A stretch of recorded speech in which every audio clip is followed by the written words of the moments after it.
Well, I'm so happy this week to talk to my friend David Goldman in New York, the deputy editor of the Asia Times, because as you guys who have been watching this show for a long time know, David Goldman is one of my go-to guys, maybe one of my main go-to guys on significant geostrategic change and developments, and particularly vis-a-vis the war in Ukraine. And over the past couple of weeks, I don't know whether the tide has turned. We'll talk about that a little bit, but certainly the Ukrainian war effort to try to push back against the Russian invasion has met with a set of failures, extremely high casualty rates, and the fall last week of the city of Bakhmut, which the Ukrainians viewed as a strategic holding that they were willing to do everything to hold on to, and they lost it. So what's happening in Ukraine is not just about Ukraine. It's about the United States. It's about NATO. It's about Russia and Iran. And at the end of the day, it's also about Israel watching this from the sidelines as massive changes are taking place in the global strategic order. So without further ado, David, welcome back to the show. Thanks again for joining me. I appreciate it very much. Oh, Caroline, it's always a great pleasure. Thank you for inviting me. Well, as you know, I value very much everything that you have to say about these developments. So first of all, can you maybe characterize a little bit of what the situation is on the ground? How would you try to explain it to somebody who's been watching and not exactly clear and hearing a little bit about Ukraine advances and then just sort of faded out? What would you say to them? You can summarize it in one word: stalemate. And if you had to give a comparison, it would be World War I in 1916. Neither side has the material or manpower advantage for a decisive breakthrough. So the sides are locked in place, grinding up manpower, killing large numbers of people, with no particularly good outcome. I think both sides made catastrophic errors of judgment and were very badly served by their servile military intelligence functions and given very inaccurate estimates of what the actual strength was. So it seems very unlikely at this point that Ukraine has sufficient manpower to force the Russians out of any of the significant territory they seized in their invasion. But there's no indication that Russia has mobilized sufficient resources to decisively break the Ukrainians. So we have a Passchendaele or Verdun kind of situation where both sides are doing their best to grind up the other's manpower and materiel and try to reduce them. And it hasn't worked for either of them.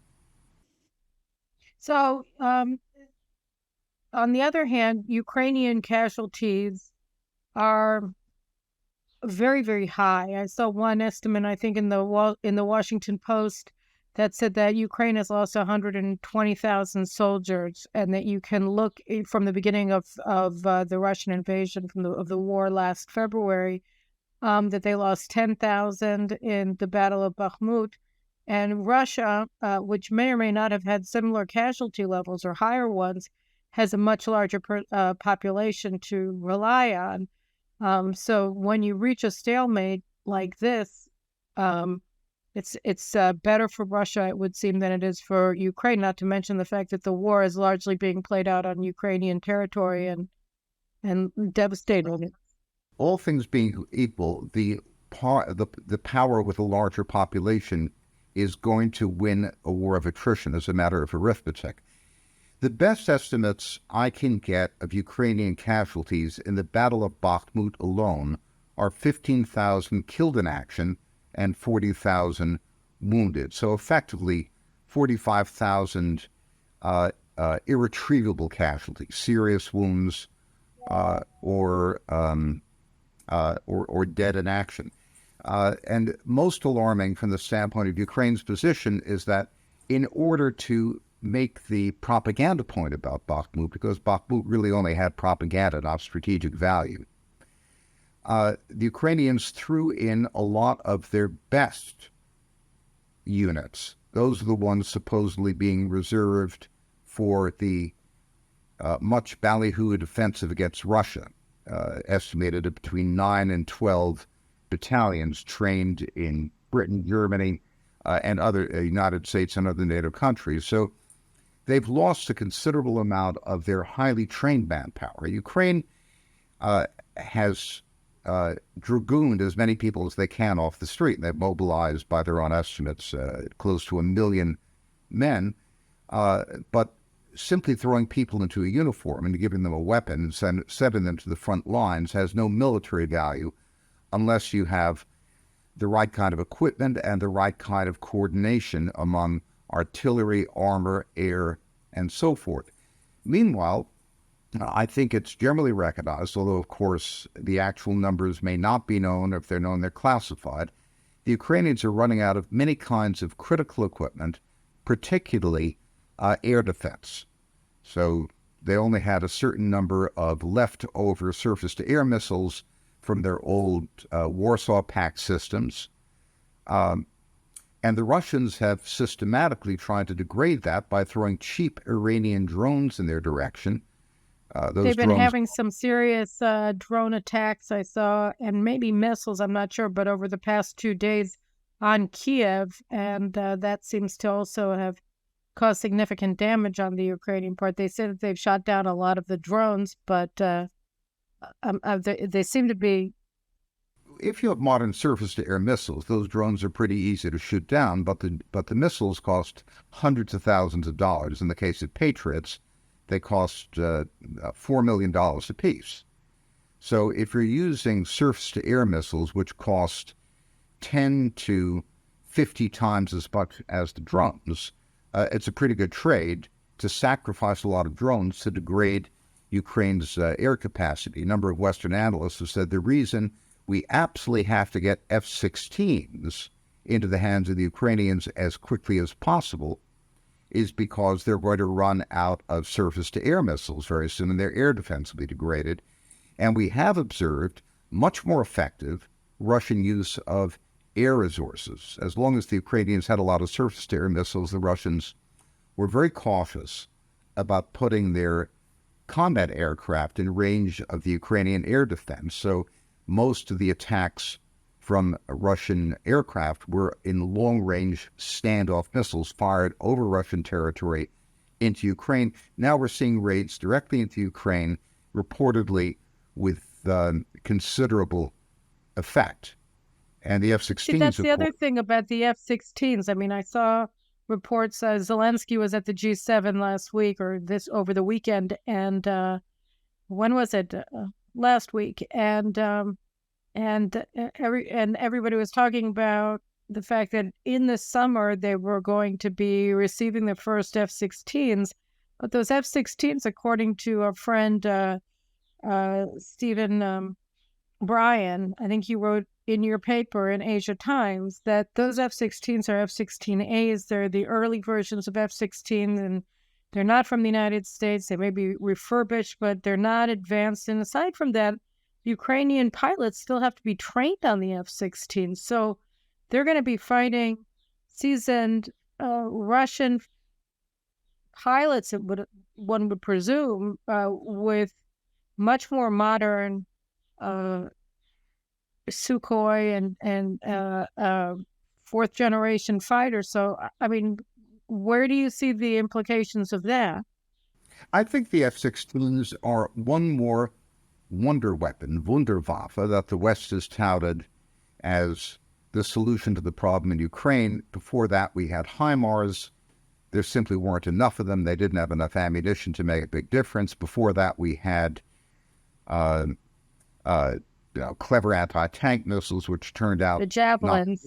Or Javelin. Before that, we had the jackknife drone. We have a long list of wonder weapons that were supposed to win the war, and none of them will, and the F-16s are another one. No, Steve Bryan's working in... And the Abrams also. Yes, the Abrams, which of course aren't there and won't be there for a long time, and are very ill-suited to a low maintenance environment, which the Ukrainians have. In the case of the F-16s, Brian made the point effectively. They're antiquated, take a long time to train, and there's two other problems which military analysts have pointed out. One is the Ukrainians don't have the right kind of airfields for an F-16. An F-16 needs a long and smooth as glass runway, whereas the Russian planes are designed to take off on grass fields if necessary. They're extremely robust. The F-16 is very sensitive. The Ukrainians don't have the right airfields. It also has a very short range. So if the Ukrainians base the F-16s in western Ukraine, their combat time in the air will be extremely limited. And the Russians have shown that they can destroy airfields within a few hundred kilometers of the battle zone. So there are 5 or 6 reasons not to be particularly impressed by the delivery of F-16s. Unless NATO is going to actually put boots on the ground to fight Russian troops, which would be an extremely dangerous thing to do for obvious reasons and a politically unpopular thing to do in the United States, it seems extremely unlikely that the Russians will be dislodged. So we have a stalemate situation in which the Russians control a fair amount of what was until recently Ukrainian territory, and of course the Chinese proposal circulated to just have a ceasefire in place and conduct peace negotiations on the basis of the territory that the Russians have seized, which of course the NATO countries as well as Zelensky have declared as completely unacceptable. So for political reasons, because the West is not willing to admit its blunders and misjudgments in pursuing this war, I think we'll have a lot of killing for no particular reason for the next few months until for some reason someone gets tired of it. It's tragic and stupid, but we've seen it all before. In 1916, when the European powers knew neither of them could win the war, but nobody was willing to admit that they'd sacrificed massive amounts of lives for no good reasons, so they kept on killing.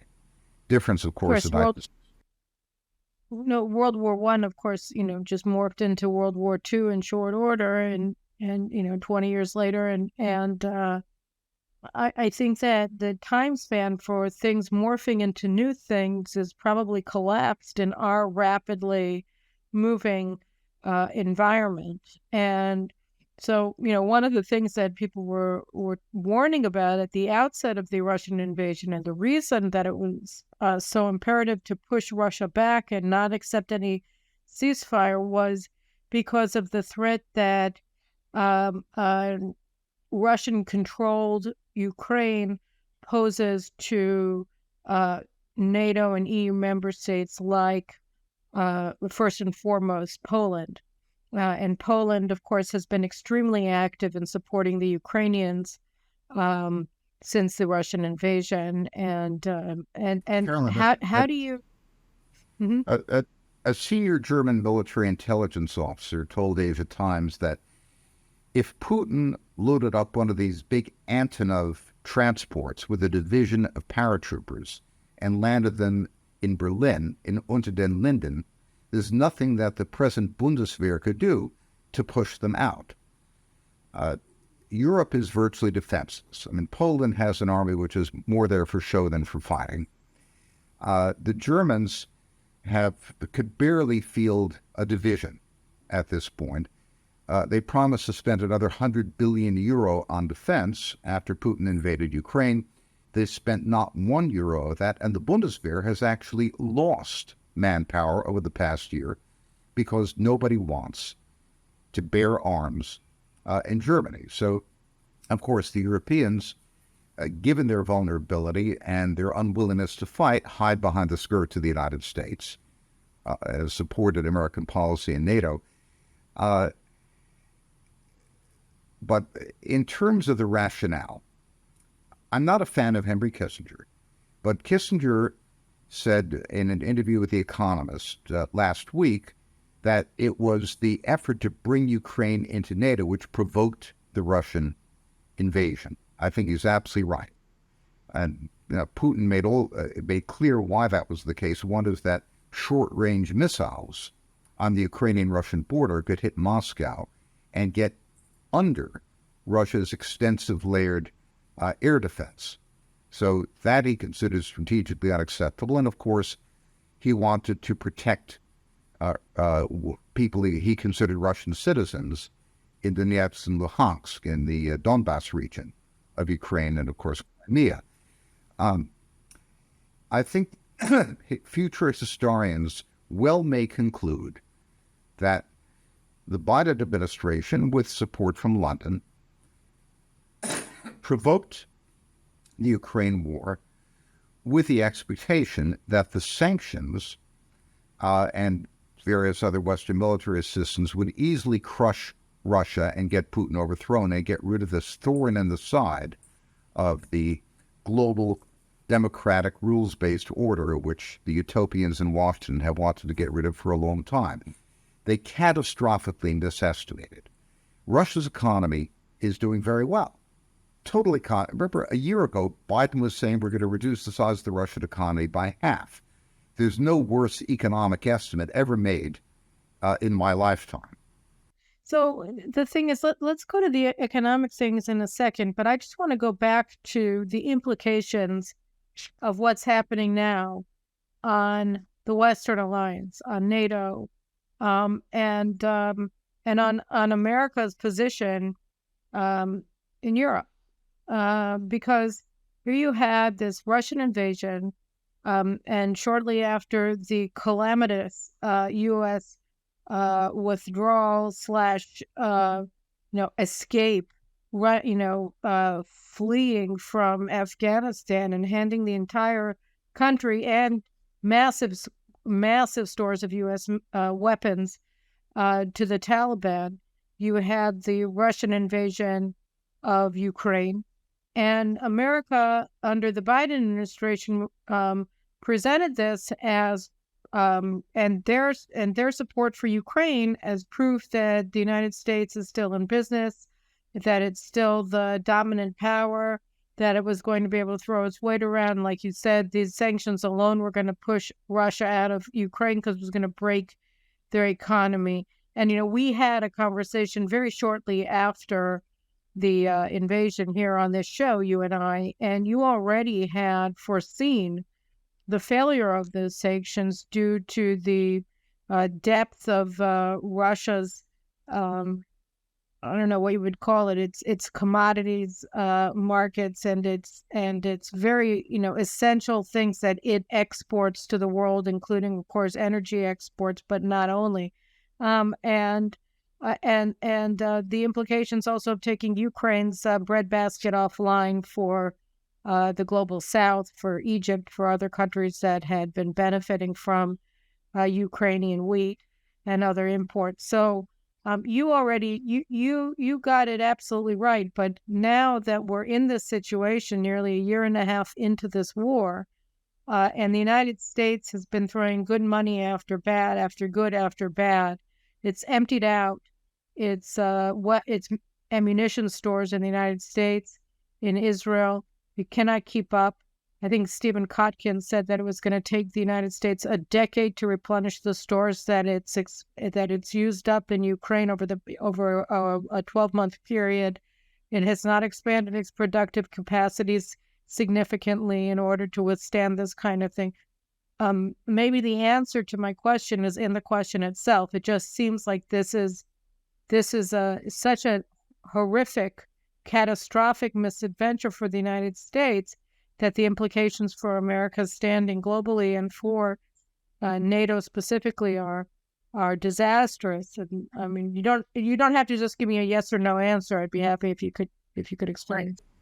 As I said, the cowardice and fecklessness of the Europeans who don't want to fight has forced them to hide behind the skirts of the United States. So to some extent, if you look at the short-term diplomatic evolution, absolutely the United States has scored something of a goal by getting the Europeans. You mean like with Sweden and Finland? Yeah, of course. I'm sorry, I didn't mean to interrupt. Is that what you're talking about? Absolutely. And of course, the Germans are sending a lot more arms than they wanted to Ukraine, though they don't have very much to send. There certainly has been a diplomatic strengthening of NATO, but in real terms, if you look at what's happened in the world, the majority of countries in the world refuse to join the sanctions. The Russian population is, 130 million people? It's about the same size as Guangdong province in China.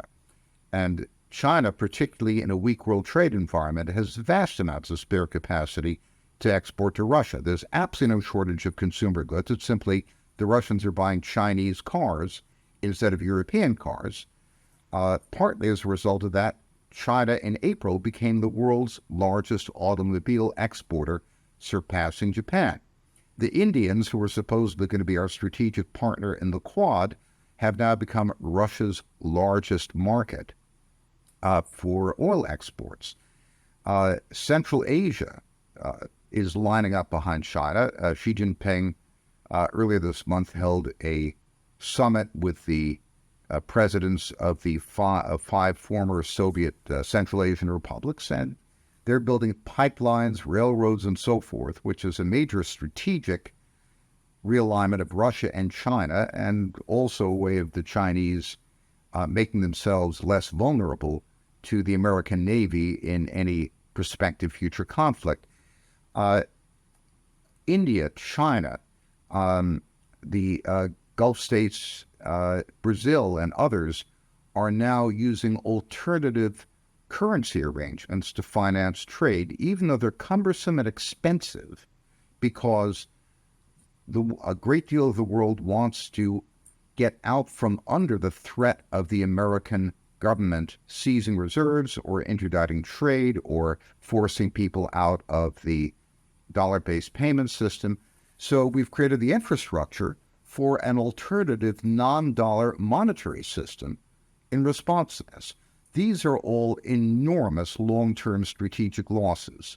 So although the Biden administration certainly can point to a certain amount of diplomatic support on Ukraine and a consolidation of NATO verbally, the actual strategic position of the United States in terms of control of trade, resources, manufacturing, and so forth has deteriorated enormously, and you've had a shift in a large part of the global South away from the U.S. towards Russia and China and the development of alternative trading and finance blocks. That cannot be good for us.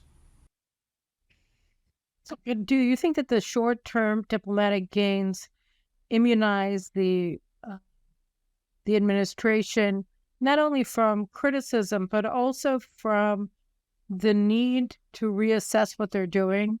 I mean, do you think that they're just so exhilarated about the fact that they're getting the Germans to ante up, or Norway and Sweden to ante up in terms of transferring weapons to Ukraine, that they're missing the larger implications of what's happening on the ground? Do you think that that's possible, that this is just I think people like Tony Blinken and Victoria Nuland are fanatical ideologues who believe that Putin is an autocrat who's a threat to the rules-based democratic international order and that any sacrifice is justified to try to get rid of him.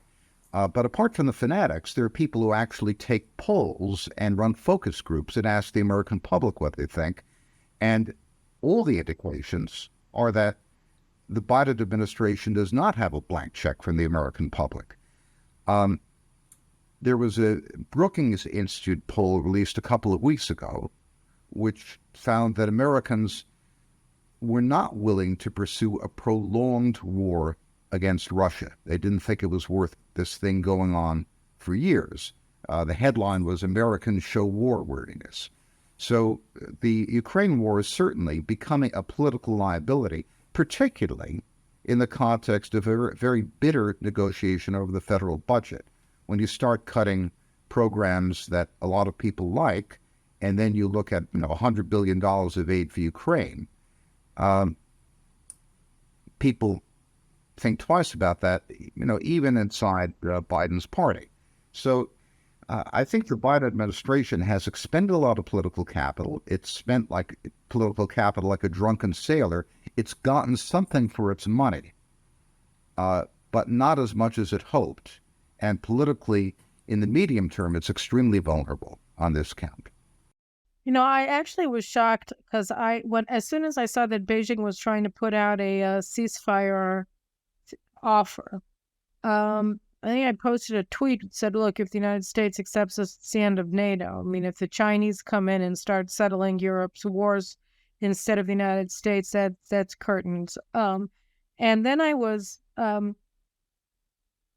wasn't surprised. I was distressed to see, or frustrated to see, that at least on a declarative level, several days later, the State Department came out. I think it was Blinken himself welcoming the Chinese effort to reach a ceasefire, and it was just one of those things. So maybe they are going back and forth, trying to figure out whether they want to keep going with this or whether they want to come back. But the idea that the United States would accept Chinese mediation of the war is pretty extraordinary, I think. What do you think? Yes, I think that when John Kirby, the NSC spokesman, said, well, of course, we welcome the Chinese effort, that was really pro forma by way of saying, well, of course, we can't be seen as warmongers. And if someone won't talk about peace, of course, we're going to listen politely. But the United States, and in fact, the European Union, were extremely hostile to the last Chinese proposal, which amounts to accept the Russian territorial gains, to have a ceasefire in place, and then start negotiating. So the Chinese proposal hasn't gotten anywhere. And the Chinese effectively said, well, if you don't want to talk about a ceasefire in place based on where people are now, call us in a few months if you're interested. We'll come back. I don't think the Chinese really believed that they were going to mediate it. And I don't think the United States had any intention of accepting Chinese mediation. Right now, there's something of the stench of the fall of France about this, where everyone is busy putting memos to file, writing their memoirs, and trying to explain why it wasn't their fault that the disaster, which is nearly upon us, is going to happen. So everyone's afraid to break ranks and say, well, this really was a bad idea. Nobody wants to be the first to do that. But I think there's a general recognition that this really hasn't worked out. No one can seriously believe F-16s are going to turn the tide. So Zelensky at the G7, I mean, people have been talking for weeks, maybe even months, about the Ukrainian offensive in the spring or summer. And now there's some talk after the fall of Bakhmut that, well, maybe Russia is the one that's going to be carrying out the offensive. How do you see that? I mean, and then I'll just add one last thing. I read somewhere the other day that if you're looking at the Ukrainian army, I mean, there have been people saying very contradictory things. The head of the Wagner group, the Kremlin-aligned mercenary army that took over Bakhmut, what's his name, Prigozhin? He gave an interview. He said that now Ukraine is more militarized than it was. If they had 500 tanks at the beginning of the war, now they have 5,000. If they had, 50,000 people in their army or trained troops, now they have 400,000. But then I saw somebody else saying, well, when you talk about the Ukrainian army, you're really talking about which one are you talking about? They started out with good forces. Maybe it was Stephen Bryan, I'm not sure. But now you can really say that you're looking at like the third or fourth Ukrainian army because they've just gone through them all and their casualties are so high that you don't develop any experience.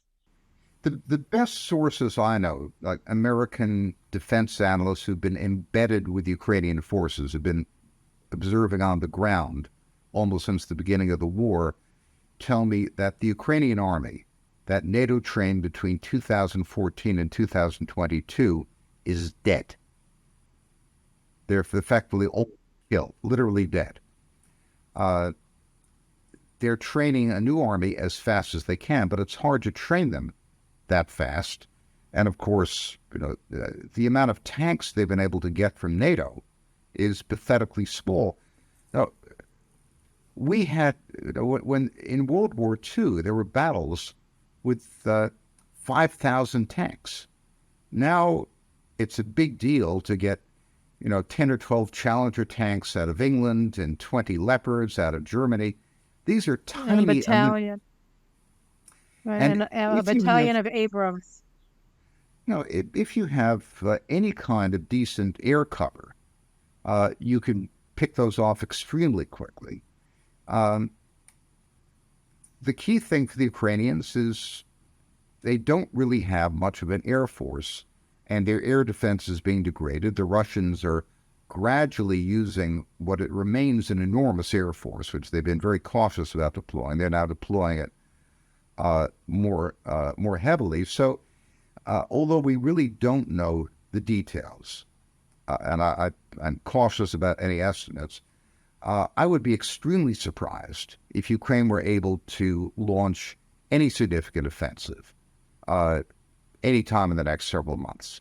I think Zelensky will use the lack of equipment from the West as an excuse not to do anything. It'll look like the end of the second act of Pirates of Penzance, where the policeman is saying, yes, forward on the foe, and the Major General says, but you don't go, and we'll stay like that for several months yet. Well, what about the economic implication? Well, actually, or should we do Russia-Iran first, or should we do the economic implications first? Which would you prefer? You go ahead, Caroline. Well, sitting in Israel as I am, I care more about Iran. So why don't we talk a little bit about that? Iran just test fired or exhibited a new ballistic missile. And then there was a question of whether this is a new missile that they're going to be wanting to put a nuclear warhead on, and where did it come from? Russia is making massive use of Iranian drones. I think again in Asia Times that they're trying to put together a cargo route across the Caspian Sea that's going to bypass the Suez Canal and bring oil products and other Russian exports directly to the Persian Gulf through the Straits of Hormuz, instead of going through the Suez and the Red Sea. So, they're doing all kinds of different projects together. That, by the way, is a project that Russia is supposed to be financing. So how would you characterize the implications of this burgeoning alliance between Russia and Iran, specifically in the region, but also more relevantly for us, in the Middle East? Carolyn, it's a serious problem.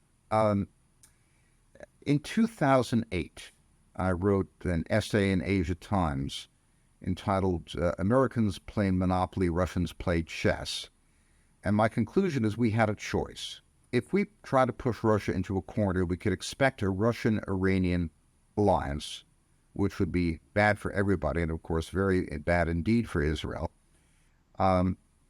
If we were able to find an accommodation with Russia over Ukraine, say on the Minsk II principles with autonomy of Russian-speaking zones, then we could probably get cooperation from Russia over the Iranian issue. Russia's relationship with Iran is difficult. Russia is not particularly happy about the idea of any country on its borders having nuclear weapons. Russia and Iran fought numerous wars. Azerbaijan, of course, is a former Soviet republic. It's Iran's main enemy, and the Russians still have very close relations with Azerbaijan. That's a difficult situation. They're not natural allies by any chance, but they are big-time allies of convenience against the United States. They both supported Armenia in the Karabakh War, with Israel and Turkey supporting Azerbaijan. So yes, that's right. And of course, Armenia lost that, has basically been thrown under the bus. The Russians don't have the time or attention to worry about Armenia, given their other priorities. So Armenia has effectively given up its territorial claims in Azerbaijan and the Nagorno-Karabakh, which is viewed by the Armenians as a great tragedy. This is a significant defeat for the Armenians. It shows that the Russian-Iranian alliance is far from omnipotent. Are the Russians giving the Iranians missile technology? I don't know the answer to that. I hope it's not the case, because that would be really dangerous.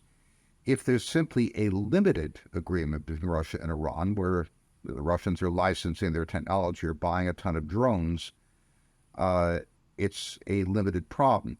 But Iran and Russia do have a nasty kind of common interest. They're both spoilers in the region. There's nothing Iran would like more than for the destabilization of the Gulf states. As you know, in Syria, Iran and Russia were de facto allies, supporting the Assad regime against the Sunni jihadists who are being backed by Turkey and by the Gulf states. That seems to be winding down a bit. There seems to be an agreement among the Sunnis and Shiites in terms of dealing with the Assad regime. And another factor which is very important and paradoxically stabilizing is Turkey's role. Because Russia needs Turkey more than it needs Iran. That's critical because Turkey is the most important intermediary for goods coming into Russia outside the sanctions. Turks have ignored the sanctions. The United States has complained about it. There's nothing they can do about it. Turkey's imports from China have skyrocketed, and their exports to Russia have skyrocketed. So a lot of electronic components that go into Russian weapons come in through Turkey, and of course the Black Sea is a critical issue for Russia. And there's a limit to how much Iranian power the Turks will tolerate. The Gulf states have really cut a deal with Erdogan to try to build him up as a counterweight to Iran, and the Chinese like that as well. The Chinese like a balance of power where a strong Turkey offsets Iran's ambitions. So that also sets a limit. We'll have to see, Erdogan now, at least politically, obviously, he's very... he has 5 years till he has to get reelected for the millionth time. He was just reelected this week. So from a political perspective, he's free to do whatever he wants. And he has enabled Iranian trade in the past. Iran, when they were under the very stringent or more stringent U.S. sanctions regime, they were able to trade through gold markets in Turkey, among other things. So, Turkey definitely plays both sides here. I guess the thing. Does. Let me just add one. Can I just add one last thing? There's also the issue of Iranian American appeasement of Iran. And what does the tightened Iranian-Russian relationship do to the U.S. in its efforts, do, if anything, to the U.S. appeasement efforts vis-a-vis the Iranians when America is running this, very skimpily clad proxy war against Russia in Ukraine, and Iran is their main supplier of drones? It's a gigantic cognitive dissonance in our strategy and makes us look like idiots. Well, I don't know if there's any. I don't know that there's any consonance in the strategy. So what's a little bit of, of dissonance in a completely erratic position? Dissonance is bigger than the cognitive, by all means. You can't buy a Turk, but you can rent one, and Erdogan may have a free hand to do politically what he wants, but economically, his hands are tied because Turkey is basically broke. It has gigantic budget deficits, still has 60% inflation, gigantic current account deficit. It relies on credit for basic imports. So it gets money from two places, the Gulf states and from China. As I mentioned, China's exports to Turkey have exploded in the last couple of years. And of course, after Erdogan did his pilgrimage to the Gulf last year and apologized effectively to the Saudis and the Emiratis, he began getting financing, got a $10 billion loan for the UAE and a good deal of money from the Saudis. Without that, Turkey would be bankrupt, the currency would collapse. So Erdogan has got to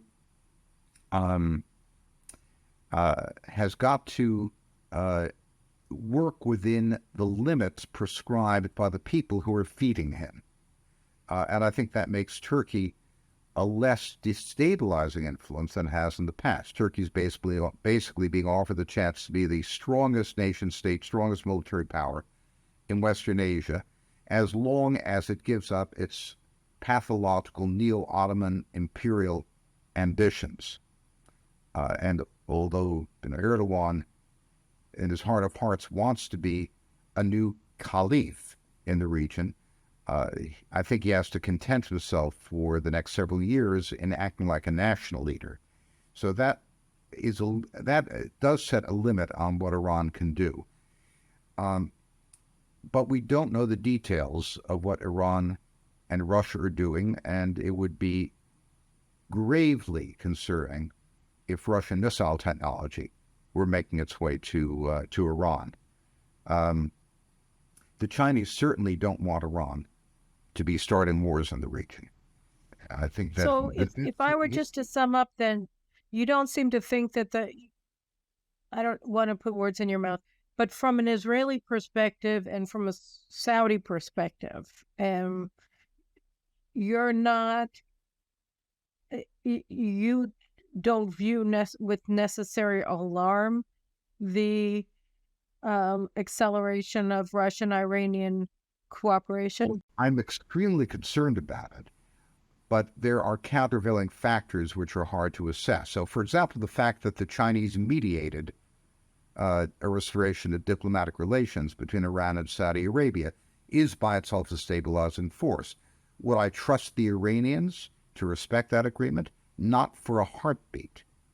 The Iranians are still run by a fanatical mullahocracy which has apocalyptic ambitions. They're extremely dangerous. However, that does introduce a constraint. The moment they signed the dotted line, their imports from China the next month nearly doubled. And they desperately need that. China does have some economic power over them, and China doesn't want a war. It's the biggest importer of oil from the Persian Gulf. So the last thing they want is an Iran-Saudi war. On the other hand, the Chinese have never done this kind of thing before. This is their debut as a diplomatic mediator in the region. Are they going to be particularly effective in controlling the Iranians? I've got no idea. All of us, I think, were taken by surprise by the Iran-Saudi deal mediated by Beijing.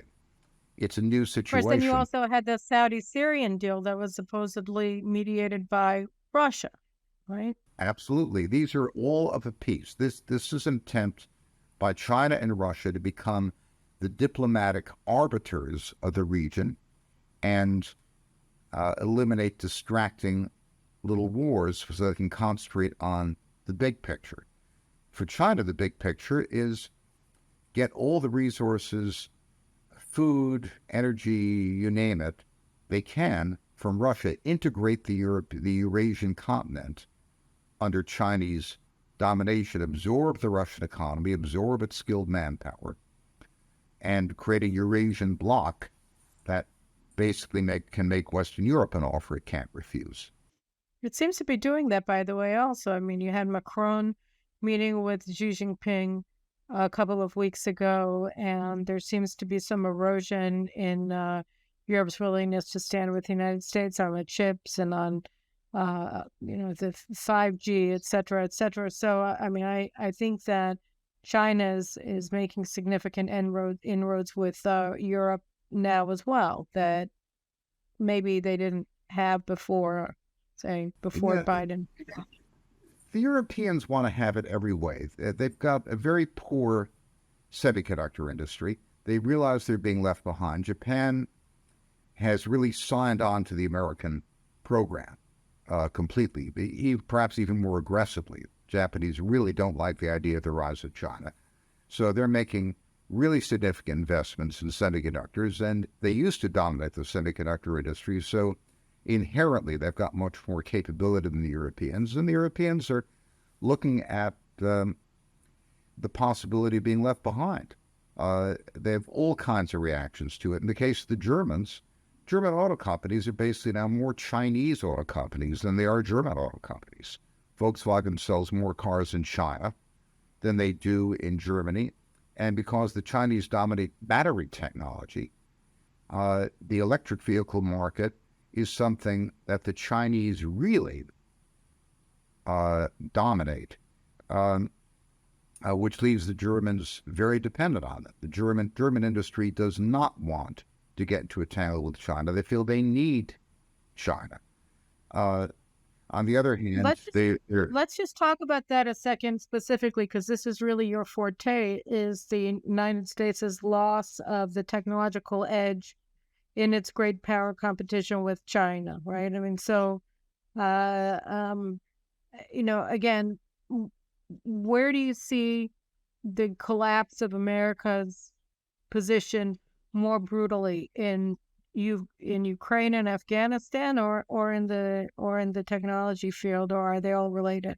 I think they are related, but what really concerns me is the deterioration of Americans' relative industrial position. You quoted Steve Compton's warning that it would take us 10 years to restore our military stockpile because our industrial capacity is so pathetically shrunk. There is an industrial revolution going on now, comparable to the introduction of railroads or steam-powered spinners and textile factories or the computer itself. And the main thing that's happened, Caroline, is that, the last 40 years, we've had spectacular improvements in computer productivity. Cost of memory has fallen by a factor of 40. What you get in terms of computing power for $500 today is, would have cost you $50 million, 30 years ago. Yeah. But it really didn't affect industry, logistics, the base of what we call the real economy. The magic ingredient, which is changing all that, is artificial intelligence, assisted by rapid broadband. So now you have completely automated ports in China, which have cut the time for unloading a large container ship from 8 hours to 45 minutes. You have automated factories. They don't have offshore men in Chinese ports? Longshoremen? No, they're just a few guys sitting, in a bubble in white coats playing with joysticks in the newer ports. You have coal mines where there's nobody underground. Everything is run by 5G communications and artificial intelligence, which can identify any anomaly, any flaw in the equipment, any piece of metal that fell into the coal grinder, and again, vast increase in productivity and safety. You have warehouses that have robots that unload, repackage, and send out material instead of an Amazon warehouse with little $16 an hour drones running up and down ladders. It's all done by robots. So the AI application to industry is exploding. I interviewed an executive of Huawei, the bête noire of American concerns about China, who said that they now have 6,000 private 5G AI networks being set up in Chinese factories. In America, I was able to locate 3 so far. Yeah, but what's weird about that is that could cause them a lot of social issues that could lead to significant unrest, right? I mean, the Chinese economic miracle was produced through labor-intensive factory workers that were able to, develop a comparative advantage over U.S. manufacturers because they get paid so little. So what are you going to do with all of this excess labor? They have a lot of people in China, right? Yeah, China's labor situation is interesting. They've got a shortage of factory workers. They can't find enough. The population shrinking. Whole generation is retiring. They've got a high-class problem, if you will. When Deng Xiaoping initiated the market reforms in 1979, 7% of Chinese went on to tertiary education. Now it's 64%, on par with Germany. So you have vast numbers of skilled professionals, particularly engineers, pouring out of Chinese universities. The Chinese economy, the high-tech sector, is having trouble absorbing them. So you have a record unemployment rate among Chinese youth, I think of graduates at 22%. But that's because there's a mismatch. The economy has not grown fast enough to absorb all of the human capital that Chinese universities are churning out.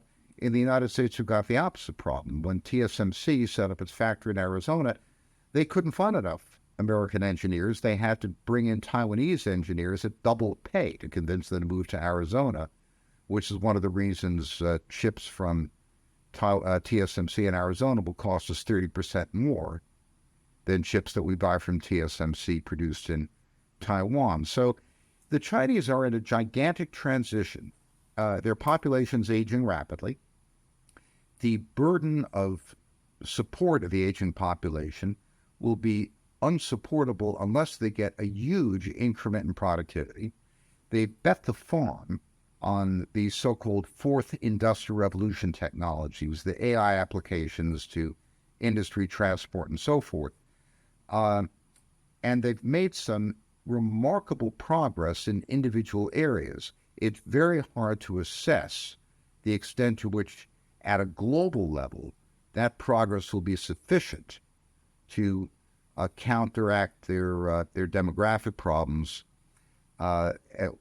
Managing this is as big a transition as bringing 700 million peasants in from the countryside to work as semi-skilled workers in factories. They have to do that kind of gigantic transition all over again.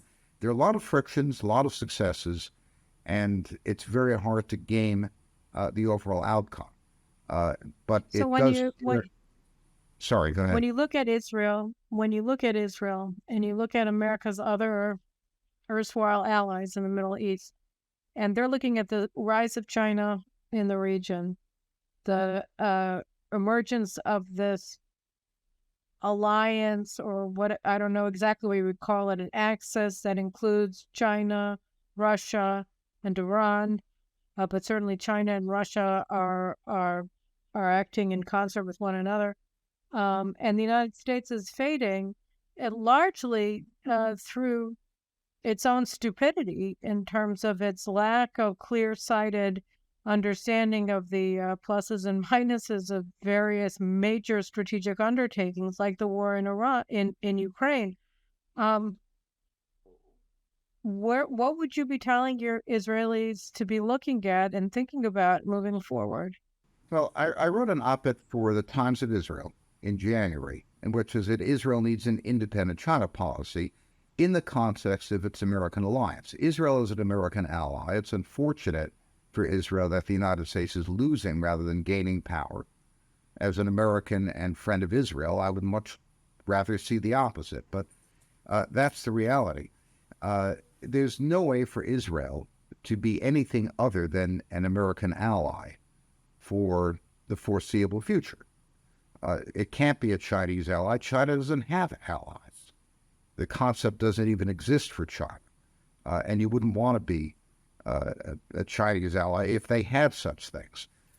Israel will continue to fly F-15s and not Chinese J-20s or French Rafales, which are, much less capable plane anyway. So you're stuck with that. The United States will continue to put pressure on Israel to distance itself from China. And I think the best solution out there, it's a bad situation, there's no good outcome. The least bad is for Israel to continue to trade with China as it does enormously and allow Chinese investment on peaceful uses of technology at which Israel excels. China sees its export future in the global south. A lot of the technologies it's developing and exporting are designed to as a manpower multiplier for poor people, basic broadband systems, basic transportation. China's very good at taking people who make $2 a day and putting them in a factory where they make $10 a day. And that's a big deal. If you look at all the things that Israel does brilliantly, including agriculture, water management, environmental technologies, and so forth, there's a huge amount of room for Israel to piggyback on China's larger presence in the global south and do things that everybody likes and have no military significance. The United States will may say, well, anything you do with AI has military significance, to which the polite answer is you're Meshuggah. I mean, you simply can't let yourself be pushed around. But obviously, you want to be very careful about having any kind of collaboration with China, which is directly involved with weapons technology. That Chinese wall, to pardon the expression, has to stay in place. So it's a difficult thing to navigate, but I think it's doable. My concern about Israeli policy towards China, and I speak as a longtime director of Signal, a think tank which does Israeli-Chinese relations, is that Israel has neglected China, simply in the sense of not assigning top diplomats to China, not spending enough time to understand what Chinese interests and intentions are, and risk being blindsided. I think Israel has to get to know China a great deal better, explain its position, and also sometimes show an iron fist under the velvet glove. I mean, if I were an Israeli diplomat, hypothetically, I tell the Chinese, I think it's great that you brought the Iranian and Saudis together. We want peace in the region. We don't want a war. But you have to understand that if you don't stop the Iranians from doing crazy things like developing nuclear weapons, we may have to attack them. And we realize that you, as the biggest oil importer from the Persian Gulf, may not like this. And this may damage your economy. Nice little economy you have there, Mr. Xi. It's a shame if something were to happen to it. We're going to have to play rough. So we hope that you will be a stabilizing influence, so we will not have to do things that damage you. Can't the Chinese just look at an Israeli message like that and say, "Oh, well, we're just going to crush you like a bug, and then we're going to eat you," as an appetizer in our Chinese dinner? Chinese do not think that way. If you read the Chinese websites close to the State Council, they say Israel's got by far the best military, both in terms of technology, command and control, troop training in the Middle East. They're a serious power. They've got to be taken seriously. Chinese are not stupid in that respect. They have a lot of respect for Israel's military capabilities as well as technological capabilities. So, I think Israel has cards to play from strength, but it also does not want to communicate the message to China that it's hostile or that it's signed on to every American initiative to restrict Chinese access to technology. We'll simply have to say we're an American ally. We've got constraints, but within those constraints, we obviously want to have mutually beneficial relations. All right. Well, if you let's just go back to the Ukraine for a second. How do you see this playing out in the next 3 to 6 months? Where do you see this going? Where do you see NATO going? And U.S. power, perception of U.S. power in the region and in the world? There are basically two ways it could go, unless there's something weird happening in Russia that will surprise us all. One is the stalemate continues, and eventually, out of material and moral exhaustion, the West agrees to something like what the Chinese proposed, namely a ceasefire in place followed by negotiations. The second is that the West does something to try to change the balance, for example, by giving long-range rockets to the Ukrainians and allowing them to strike in Russian territory, in which case we could get a really nasty escalation. And that's an existential question that the West has to answer. Are we willing to risk nuclear war or a broad strategic confrontation, which puts the future of the West in the balance for Ukraine? Is it worth it? And I don't know the answer to that. If you ask, do you think that Americans are having these, that the Biden administration is having those discussions then?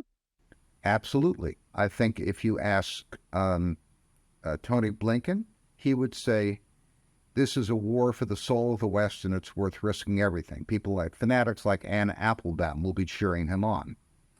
I think if you talk to people at the National Security Council, at the White House, they'll be much less willing to to bet the farm on Ukraine and on attacks on Russia, particularly given how poorly that's worked out for them in the past. So that's the existential divide.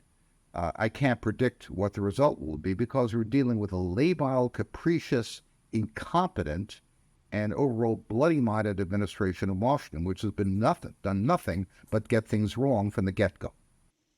Yeah, I'd have to agree with you about that, and I think that there are several million Afghan women who would certainly agree with you as well. So, look, I appreciate your attention in this conversation and your update.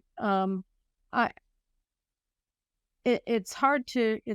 Do you think that if there's a Republican in office in a year and a half, that the United States is going to be able to significantly change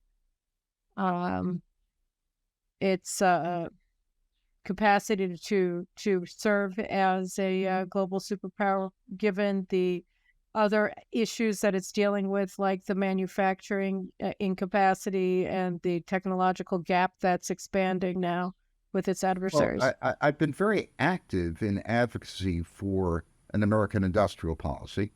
I've written a couple of booklets for the Claremont Institute about this, and a number of articles.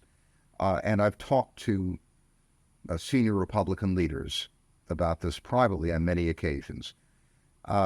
So at this point, the progress has been slow, but I'm hopeful.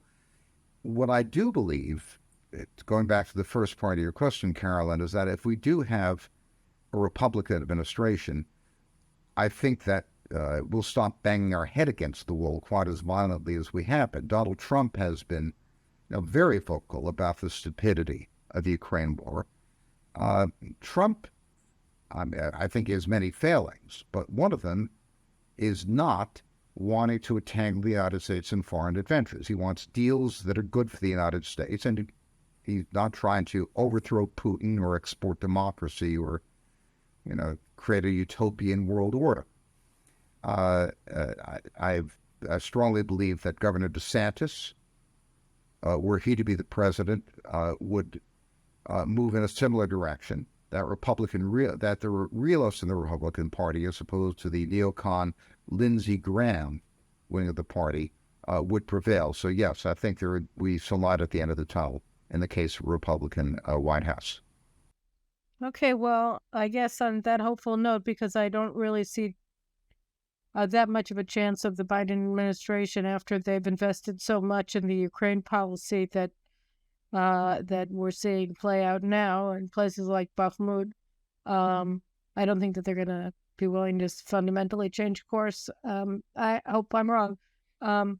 But I thank you very much for joining me today. I think it's been quite a trip around the world with you this afternoon here in Israel, and I really appreciate it. We're going to have you back soon. Great pleasure, Caroline. Thank you for inviting me. Oh, it's always great to have you. And guys, we'll be back next week for another show. I think there are a lot of things on the table. Saudi Arabia and Israel, among other things. So I think we're going to have a lot to talk about next week. Don't miss this space. And thanks again, David, and thanks to all of you for tuning in. And if you haven't subscribed yet, what are you waiting for? Subscribe to the channels. Talk to you guys again soon. Take care.